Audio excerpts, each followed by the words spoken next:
What is up, everybody? Welcome back to another video. So this is going to be an exciting one because we have a new patch coming out next Tuesday, a week from today. And I want to just give you guys some of the information that's coming out, and I'm going to go over my top 5 picks for 10.05 to try out. This is not like what classes are going to be the best in 10.05, but the biggest winners from in terms of improvements, changes. And I'm also going to consider not only the patch notes, but also the tier sets, because we're going to get the catalyst starting next week. And most people don't have 4 set. A lot of people still don't even have the 2 set. So that's going to be kind of another thing to take into consideration, especially in PvP, which is I'm going to gear this more towards. So let's get right into it.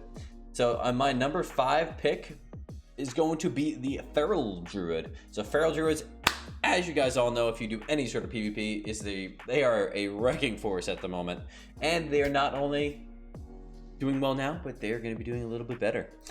So when it comes to changes for them, big ones to note out here is they're going to probably get slightly increased damage on their Ferocious Bite. So they have some talents that are increasing rip damage a little bit. They have some that are nerfing rip a little bit. Down here, you're getting slightly increased rampant ferocity, increasing your damage of Ferocious Bite, and then they're getting a lot of quality of life in terms of their talent tree improvements. They're reworking the class tree and the feral tree, moving talents around that are all going to make them a little bit more efficient in terms of talent picking, which in turn is going to increase their damage. So I'm not an expert on feral trees, so I don't want to go into that, but you definitely break it down. Especially I come from a Wrestle Druid background.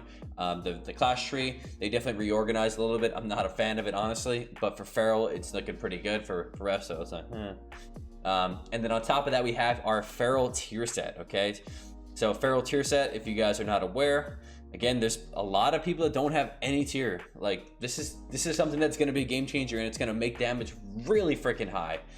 So feral 2 set, rip and Ferocious Bite damage increased by 6%. That is two of their most powerful abilities outside of Rake. So that's a lot of damage there. For each combo point spent finishing moves, increases your rip, Rake, thrash damage by 2%. And increases the crit chance of all those as well. So this one's it's still 2% damage, I guess, but big one, 2 set, 6% damage. So once everyone gets access to all these tier sets, a lot of damn, man. That's gonna be my number 5 pick. My number 4 pick is going to be the Arms Warrior. Okay, so Arms Warrior has been doing pretty well at the moment. Damage is very good. Biggest downfall, defensiveness. What are they getting? Defensive buffs. They are getting a Ignore Pain back. So Ignore Pain is a huge change for them. They really didn't need in terms of damage buffs, but they are getting Ignore Pain, which is a very good defensive ability for them. They had it in Shadowlands, and it did a lot of healing. They spend rage, and they get like a shield on them, and it's very effective. We'll see how the tuning is on it, but just them getting that alone is probably going to be enough to boost them in the tiers in terms of like DPS, because that was their biggest thing, is they died, and it was tough to heal. I remember healing Arms Warriors. It was kind of tough, but them having access to this is going to be a big game changer, because their damage is already phenomenal. When it comes to their damage changes, there were slight nerfs to Mortal Strike. There's no improved Mortal Strike anymore, but there were quite a bit of buffs to Overpower. So we'll see if that balances it out. I'm not an expert on Warrior, so we'll see how that works out. But I think overall they have a lot of good changes here. Defensive stance is now talented by default, so extra point for them to talent into. A lot of quality, just talent quality of life improvements for them as well. On top of that, the big Ignore Pain change.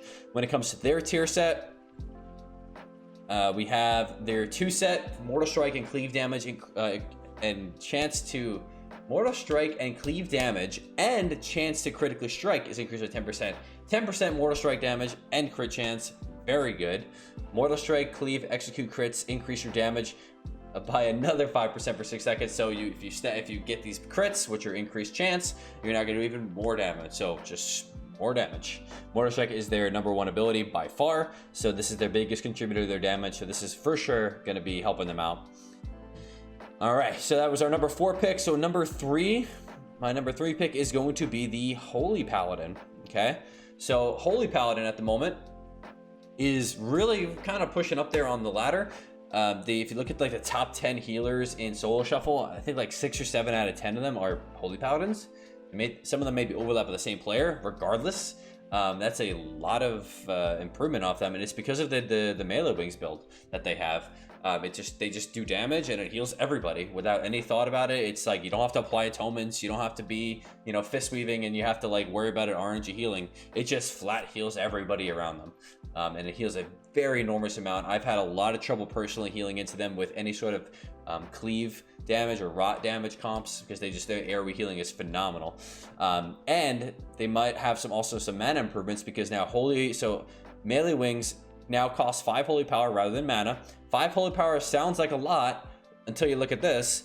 Avenging Crusader can now trigger and consume Divine Purpose. Okay, so you using that could give you Divine Purpose, which also is going to help out with your healing, and it can consume Divine Purpose. So I'm not 100% sure, but what I'm assuming that means is that you can take 3 of, like, is it only going to cost 2? 2, because it costs 5 total. Divine Purpose makes your next, like, 3, I think it's 3 holy power ability free. Maybe we'll make it entirely free. I don't know. They also reduce the cooldown to 45 seconds from 2 minutes, and reduce the duration, obviously. But the thing is, like, the duration is kind of irrelevant because you're getting so many procs of it all the time. So it's kind of, I don't know if this is going to be a buff or a nerf. I feel like if anything, it's got to be a slight buff.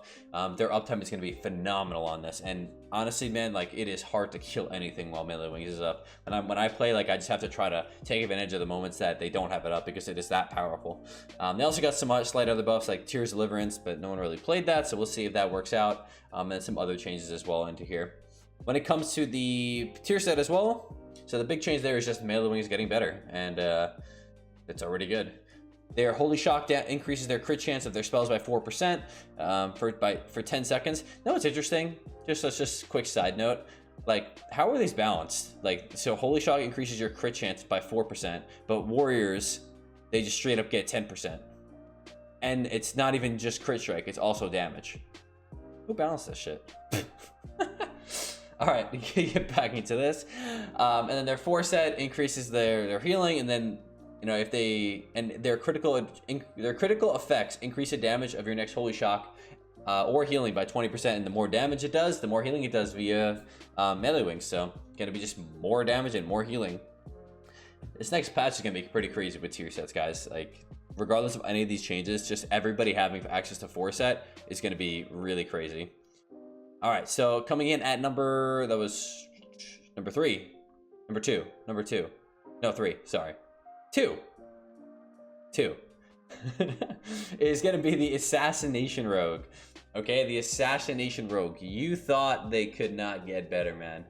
You thought it. You would have thunk it. But there is one talent in here that people don't be seeming to talk about right now, and it is this new talent called Arterial Precision. Okay, I don't know where this is in the talent tree. Maybe this is Soundless Position and King's Position. Oh, okay. Cool. So that probably is easy to access if they can already Kingbane. I don't know if this is going to mess with your builds or not, but regardless, Shiv strikes an additional 4 nearby allies and increases your bleed damage done to those targets by 20% for 8 seconds. That is a lot, man. 20% increased damage and getting like an AoE Mortal Strike effect, healing reduction on all of those people at the same time. That is a lot, man. Imagine just getting 3 targets, bleed it up, ruptures, garrotes, and then you get them all shivved at the same time. That is going to be ridiculous to heal into. And then on top of that, their tier sets. Envenom also increases your poison damage by 10%. Nothing that crazy, because obviously most of their damage is bleeds, but when your weapon poisons deals direct damage, you have 50% chance to grant Septic Wounds, increasing your bleed damage by 2% for 8 seconds, stacking 5 times. That is another 10% bleed damage across the board. That's a lot of damage, man. So I think Astro somehow are getting better, like just those healing reductions, especially, you know, you bring it into Soul Shuffle, which dampening is already way too high, and then you add this AoE Shiv on everybody, it's going to be like unhealable at times, I guarantee it.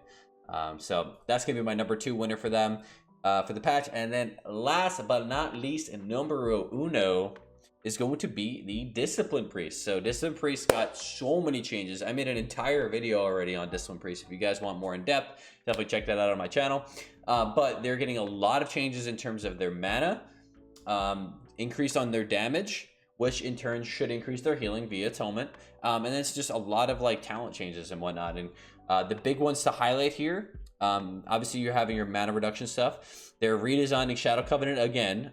So Shadow Covenant is now going to automatically make your penance into a Shadow Penance, and it's castable on allies.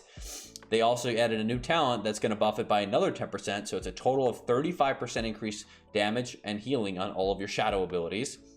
Okay, then you combine that with the Harsh Discipline change, which is their big penance, like they used to be the pendant one in Legendary and Shadowlands. Currently it's only triggered by casting 3 or 4 smites in a row.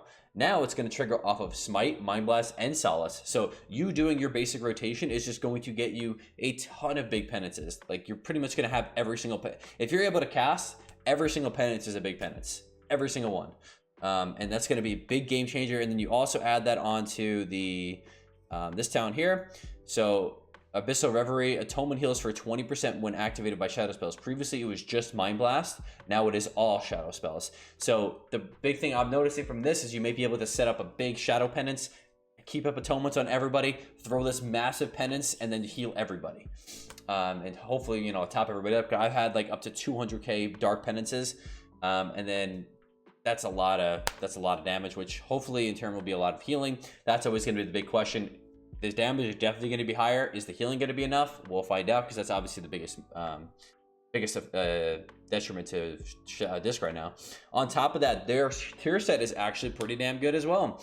So casting Power Word Shield increases the effectiveness of your next direct spell or healing spell by 10%. So on the beta, when I played a lot of Disc, I could set up a big penance, pre-cast Power Word Shield, and then throw this massive penance for an additional 10% damage into your go.